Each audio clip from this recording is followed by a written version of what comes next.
Assalamualaikum warahmatullahi wabarakatuh. Perkenalkan, nama saya Konanta Masia dengan NIM 2023 10 11 03 11 016. Pada kali ini saya akan mempresentasikan ilmu negara pada pertemuan 13 mengenai demokrasi dan otoritarianisme. Demokrasi merupakan sistem pemerintahan di mana kekuasaan tertinggi berada di tangan rakyat, baik dijalankan secara langsung maupun melalui wakil-wakil yang dipilih melalui pemilihan umum.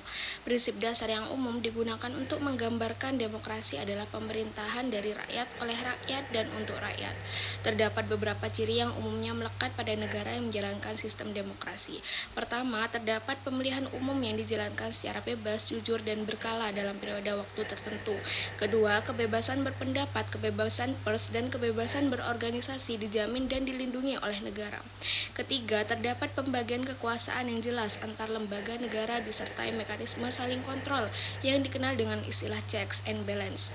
Keempat, hak asasi manusia dihormati dan dilindungi secara nyata, bukan hanya normatif. Kelima, pemerintahan bersifat transparan dan dapat diminati pertanggungjawaban oleh rakyat. Di sisi lain, terdapat pula sistem yang bertolak belakang dengan demokrasi, yaitu otoritarianisme. Otoritarianisme merupakan sistem pemerintahan di mana kekuasaan terpusat pada satu orang atau satu kelompok kecil yang tertentu, dengan ruang partisipasi rakyat yang sangat dibatasi. Bahkan dalam kondisi tertentu dapat tidak ada sama sekali. Terdapat beberapa ciri yang umumnya muncul pada negara yang menganut sistem otoriter. Pertama, kekuasaan terpusat pada penguasa atau kelompok tertentu tanpa adanya kontrol yang berarti dari pihak luar.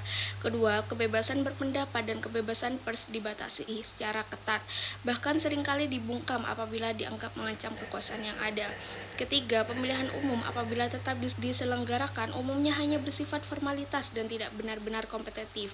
Keempat, kelompok oposisi yang mengkritik pemerintah seringkali ditekan atau bahkan dilarang secara terang-terangan.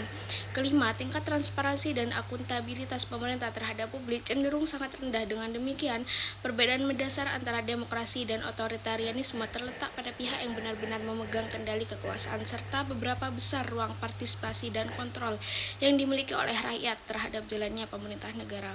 Itu saja dari saya. Terima kasih. Wassalamualaikum warahmatullahi wabarakatuh.